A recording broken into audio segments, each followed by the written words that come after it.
What is going on, world? What's up, YouTube? It's Zero here, and today I am bringing you guys another podcast. And today, everyone, got a few things to go over. There have been actually quite a few things that have happened here in the past week, and I think, guys, moving forward here, I'm going to probably be doing a podcast every week.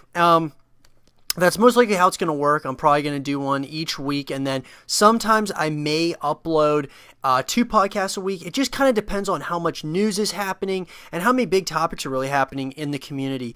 So the first topic of the day, we're going to be talking about Black Ops 1 becoming backwards compatible on the Xbox One. And so this is huge, guys. I mean, this is so exciting. And I'm really glad that they did this. And it's an interesting move that, Activision made, bringing Black Ops 1 and making it backwards compatible. It was super random, too, if you think about it. I know that they're taking COD 4, so they probably figured, well, let's do COD 4, but let's also do Black Ops 1 and make that backwards compatible. Now, here's the thing, guys.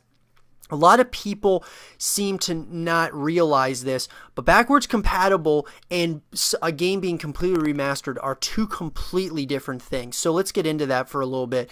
So basically, backwards compatible just means that it's the exact same game as it was on the 360, but it's just available now for us to play on the Xbox One or the next-gen consoles. Whereas if you get a game that is remastered, they're taking the game and they're making it better, whether it's the graphics, the game itself. Actually, they could technically make the game worse, honestly. But in this standpoint, I'm sure COD 4 is probably going to be a fantastic game, and we're all really, really excited about it. So, that all being said, I think, guys, that Black Ops 1 being remastered was a phenomenal idea on Activision's part. Here's why. First of all, on the Black Ops 1, or on the Xbox One, I should say, me personally, I have one game on the Xbox One, and that is Black Ops 3, okay? And here's the reasoning. So, Advanced Warfare, I got that, didn't really like it. Actually, no, I have 2 games, actually, because I actually digitally downloaded Ghost. So, I have Ghost and Black Ops 3. So, I just, I had my 360, and it wasn't working for me at all. And I never went back and got a new 360 because I was like, you know what, I'm just going to stay on the new gen or the next gen consoles. And so each time that there's a game that comes out that I'm interested in getting, I hesitate to pull the trigger on it because I usually just stick with Call of Duty. My videos and everything else, I want to just mainly stay on Call of Duty. And I'm sure a lot of you guys are the same way. You'll play other games, but for the most part, you restrict yourself to mainly Call of Duty. And that's what I do as well. So when Black Ops 1 came out on the, Xbox One, or, being actually backwards compatible was such a brilliant idea because me personally, I've been playing it now for a few days. It's been great. I've been having a blast playing Black Ops 1, kind of going back to that boots on the ground feel and everything. Obviously, you can do that if you have the 360. You can play MW2, MW3, Black Ops 1, Black Ops 2, but I just really enjoy it on, playing it on the Xbox One, just because I haven't played one of these Call of Duties in quite some time. So it's really nice kind of getting back in the groove of everything. Now, I didn't put a ton of time into Black Ops 1, I think I put about 7 days into it. So, I mean, that is a reasonable amount, but it's not as much as I did into like MW2 or Black Ops 2. So I guess here's the thing. The graphics are not different. They're basically the exact same as they were on the 360. They might have been maybe a touch better on the Xbox One just because of the higher quality. But overall, Black Ops 1 is the exact same. Now, of course, we're getting COD 4, which is going to be, remastered, and that is going to have, completely new graphics, updated graphics, going to probably just overall be a fantastic experience and a fun experience as well. Now, here's the deal. Which games, though, and I kind of asked this in one of my news commentaries, which games do you all think are going to be remastered next, and which ones are going to become backwards compatible? And the question is Black Ops 1, Black Ops 2, and MW2 and MW3, will all of those become backwards compatible and then be remastered at a later time? Or are they going to just remaster all of them? Or are they just going to basically just release them as backwards compatible? It should be interesting to see kind of what happens in the future. I personally think that Black Ops 2 and MW2 should be absolutely remastered. For sure. Those are my two favorite Call of Duties out of all of them. I love COD 4, obviously, but MW2 and Black Ops 2 has a very special place in my heart. And then MW3, I think, should probably just become backwards compatible. That's just my personal opinion, guys. Obviously, they may have a completely different agenda in their heads of what they're thinking of doing. And I'm sure, I think that's just a very good move on their part because they're making it more accessible for us to play boots on the ground for the people who are on Xbox One and aren't on 360 anymore. We can play that boots on the ground feel and a better Call of Duty than Ghosts, honestly, because obviously I can play Ghosts. And I like Black Ops 1 a lot more than Call of Duty Ghosts. That being said, it's been nice kind of going back to that boots on the ground feel, but it's taken me a while, guys, and I'm sure a lot of you have noticed this, but holy shit, it takes some time to get used to that boots on the ground feel again. You're going from this crazy exo movements, wall running, all this different fast movement to a more slower pace, but a more exciting experience with just boots on the ground and that kind of feel. So it's interesting. I mean, think of it this way. I'm thinking, moving forward with Infinite Warfare and Call of Duty Modern Warfare, going back and forth between those two games is probably going to be a bitch because, I mean, think about it. You're going to have boost jumping or whatever, wall running or whatever they have in Infinite Warfare, and then going back and playing COD 4. Most likely, I'm just going to stick with COD 4. I mean, obviously, I'm going to give Infinite Warfare a shot and see what it's kind of like and see if it's fun. But for the most part, if it's anything like Black Ops 3, I'm probably just going to stick with COD 4 being remastered because that's what I'm really excited about and that's what a lot of people are excited about as well. But I will say there was a very good move on Activision's part on moving Black Ops 1 and, bringing it to the Xbox One as a backwards compatible game. Fantastic move. They should have done this years ago. They're way behind the times in my opinion, but who knows? Maybe they have this mastermind of an idea to bring everything out slowly but surely. Anyways, let's get into the next thing, and this is actually we're gonna be talking about OpTic. So I talked about OpTic in my last podcast, and I was talking about how they are, in my opinion, the best of the best when it comes to esports. They are the best team as far as Call of Duty goes. Halo, they're a good team, but they're trying to still get on their feet more so. But they came out with a book. It is called The Making of Esports Champions. And this book, I haven't got it yet. I ordered a copy of mine. And I'm still waiting for it to come in. But with that being said, I have to say that just them bringing out a book is showing huge improvements on so many different levels with esports. So let's kind of go back, guys, to the beginning of when Call of Duty and esports was really just starting. And a lot of these teams were there from the very beginning. OpTic, FaZe, a lot of these teams were there from the beginning. And I think that more and more teams are going to be, kind of branching out into the esports realm because that's just how, to continue growing and such. But OpTic I feel OpTic is different in a couple of different areas, and one is probably the business side of things. The way that Hex runs OpTic, if you watch Hex's vlogs, if you watch any of the OpTic members, if you see Hex in the background, you see him around, he is always motivating everyone. He just runs a very strict but a fun organization for OpTic. You can just kind of tell that. He is very professional, and it shows because these guys are just making waves of, it's just unbelievable what these guys are doing right now. They are, as far as, like I said, esports goes, these guys are at the top of their game. And coming out with a book is just, it's crazy thinking about it, but they came out with a fucking OpTic book. And thinking that, these guys are going to be on Sports Illustrated. They're going to be in all these different things. They're making esports divisions for ESPN and Sports Illustrated.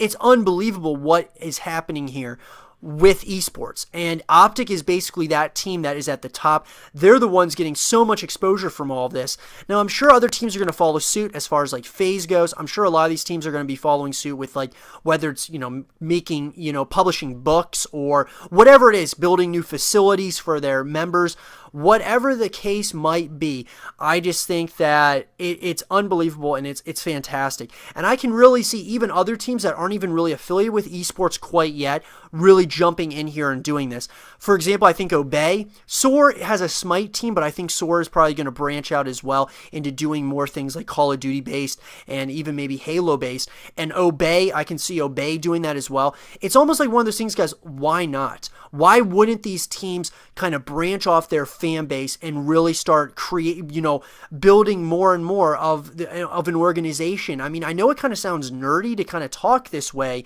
but if you think about it from a standpoint and a business standpoint of what a lot of these guys are thinking, is that this could become a legitimate business and a career for a lot of people. So I can definitely see it happening over a period of time. More teams like Obey, Red, Soar, these teams will get into the whole esports realm even more and more. And I can just see it happening. And OpTic really is kind of like they're setting a standard for what teams do in the esports world, or at least what you should do, or how to run an organization correctly, whatever it might be. Because I know there's a lot of other teams that run very successful organizations, Envy, FaZe, all these teams are running very good organizations. OpTic, though, is just a notch above right now. They're just killing it. And, guys, I want to engage with all of you, and that's part of the reason why I do these podcasts. I want you guys to really tell me what you all think, and give me your opinions. Like, do you think OpTic is the best esports, organization in the world? I mean, I really want you guys to tell me and let me know, like I said, in the comment section below. Let's move on, guys. More esports news, and this is we're going to be talking about FaZe. So FaZe picked up a new pro their pro coach, and their pro coach was FaZe Reap. So he's the coach, but he was the captain for FaZe's pro team. And now he's the coach for the Call of Duty team. I think that this was a huge and great move for FaZe to do this. There's multiple reasons why I think that this was a great move, but I feel that Reap is going to be a great coach for FaZe because he knows the game. He was, a team captain for this team, and he really, like I said, he knows the game, and he is going to be a fantastic coach. He's matured over time. These other guys who are there now in FaZe, he is really going to, I think, help them, and it's going to be a fantastic run I think FaZe is going to have shortly here, because FaZe is one of the best Call of Duty teams out there when it comes to esports. But I think that they're just going to keep on getting better and better. And now with Reap there, that is just really establishing a very firm and strong foundation for this Call of Duty team moving forward, I think. But like I said, let me know what you all think. And I feel that with trading and all these other different things that happen with these teams, I have a feeling that there's going to be some big trades that are going to be coming up here shortly with esports. It should be interesting, but I have a feeling something's going to be happening pretty soon. Hopefully FaZe, really comes out on top, because obviously, guys, I am a FaZe fanboy. I love FaZe. They are my favorite team, whether it's esports or, just Call of Duty related. They are my favorite. I love OpTic as well because they're just great, but FaZe is the team, and they're my team. They are my favorite team. How am I going to say that they're my team? They're not my fucking team. Wait, but maybe one day. I mean, you never know, guys. Crazy things have happened in this community. FaZe is my favorite team, though, when it comes to esports. OpTic, I have to say, though, is better, the best esports organization. Now, when it comes to sniping, trick shotting, I'd have to say FaZe is a little bit better. Just a little bit better. But, yeah, guys, let's move on to the last thing. This is we're going to be talking about Overwatch now. So, Overwatch, this new game that's going to be coming out here. Let's see, it's in about 4 days or a few days from when this podcast goes up. It's going to be coming up and coming out, and a lot of people are talking about it. And it is getting a lot of buzz around the community as far as being like a really good game. Some people have played it, like I said. Others haven't, but regardless, here's the thing. Is this game, I think, is the next game when it comes to esports. So you look at the games that are already in esports. There's tons of games in esports now. But, of course, let's name off a couple. Call of Duty, Halo. You got Gears of War, which is now making its way back into the circuit, because it was there, I believe, with Gears of War 3. Fell off, I think, for a little bit, and now it's really back into the main pro circuit. So you got Gears of War, and now you got Overwatch. Now, that's not including, like, League of Legends, Warcraft, CSGO, all these other games.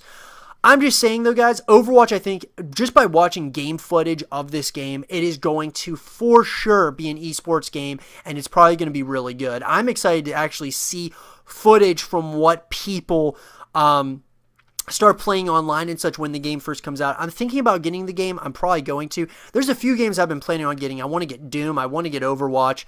There's a lot of games coming out this year that I really want to get in on. And that's another one. Doom, I'm wondering if that's going to really make its way into the esports realm. It should be interesting. Maybe the first Doom isn't going to. I know that they made older Dooms. This is like the first one, like kind of rejuvenating the series with it being on the next-gen consoles.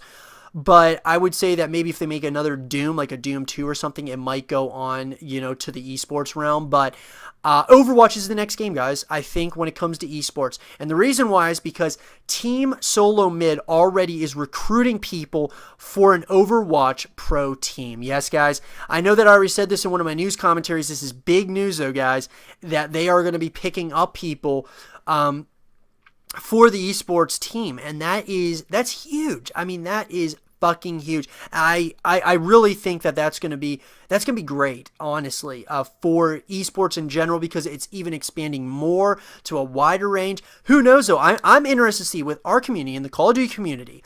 Will FaZe, will Obey, will OpTic, will all these other teams, will they possibly branch out to Overwatch as well as, having Call of Duty, Halo, CSGO? It should be really interesting to see what happens, guys. I mean, a lot of people are saying, how Call of Duty is dead, how the community is dead, but it shows no signs of dying, really. I mean, yeah, there's new people coming in, like some people are leaving the community, which that sucks, of course, because it's great to have new people come in. It's rough to see, the legends and the good people who have been in the community leave the community. That always sucks, but with all that stuff being said, I still feel that when it comes to esports and the community in general, the community is very alive and it's just growing. I mean, think about it. OpTic came out with a fucking book.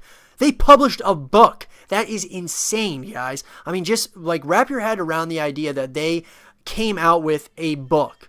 It's unreal. But anyways, guys, yeah. So that is basically the video, or the podcast I should say, for this week, guys. Like I said, I'm probably going to be uploading at least one podcast a week. I may upload a couple, just depending on how you guys like these podcasts. I'm going to be bringing on more guest stars here in the future. I'm just kind of trying to really figure out, what is this podcast? I mean, like, really, what is it? Is this something that I really want to continue doing? I think it is something I want to continue doing for a long time, because I enjoy doing it. Hope you guys enjoy it as well. Yeah, guys, I'm excited for the future of just, Call of Duty esports, of, everything. I'm so excited. I mean, it's a great time to be a part of this community, and it is a fantastic time to be alive. Let's put it that way. But anyways, guys, that's going to end off the podcast for this week. If you did enjoy, leave a thumbs up. Subscribe if you're new. Stay positive, and I'll talk to you guys later. Peace.